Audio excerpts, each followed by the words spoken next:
On vient d'avoir les résultats. Et c'est comme ça que ça commence. C'est la pire chose qui pouvait arriver.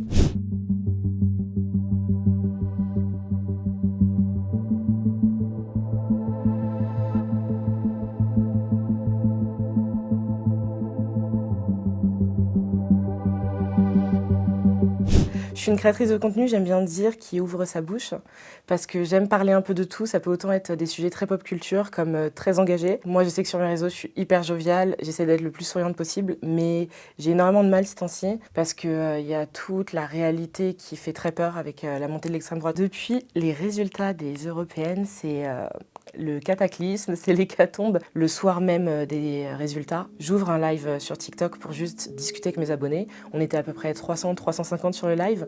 D'un seul coup, on arrive à 900, 1000, 1200 et là, je savais. Je savais qui venait d'arriver et en fait, dans les commentaires, ils sont en train de m'insulter du mot qui commence par un N, ce fameux N-word, en essayant de le détourner au maximum pour qu'il ne soit pas flag par justement le robot de TikTok. Avant les européennes, ça m'arrivait quasiment que lorsque je parlais de ces sujets-là. Et sauf que par la suite, là, depuis, c'est tout le temps ça. Ils viennent me chercher même par mail maintenant. On sait que ce sont des hordes. En général, ils ont peut-être des groupes Telegram ou WhatsApp et ils s'envoient le lien d'une publication, le mail d'une personne à attaquer parce qu'on voit exactement les mêmes types de commentaires. Ça va être on va bientôt te faire rentrer chez toi.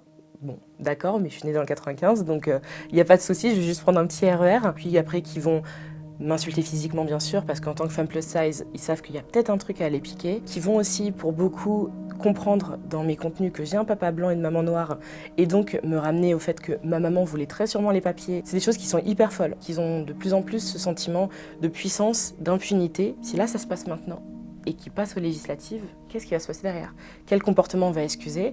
Quel type d'insultes sur les réseaux sociaux on va laisser passer? Et comment on va juste essayer de nous éteindre de toutes les manières possibles, en fait? Depuis toute petite, c'est quelque chose que ma maman nous a inculqué. Elle a très souvent été en manif et elle a assisté donc aux fameuses ratonnades qui sont les bastonnades de l'extrême droite.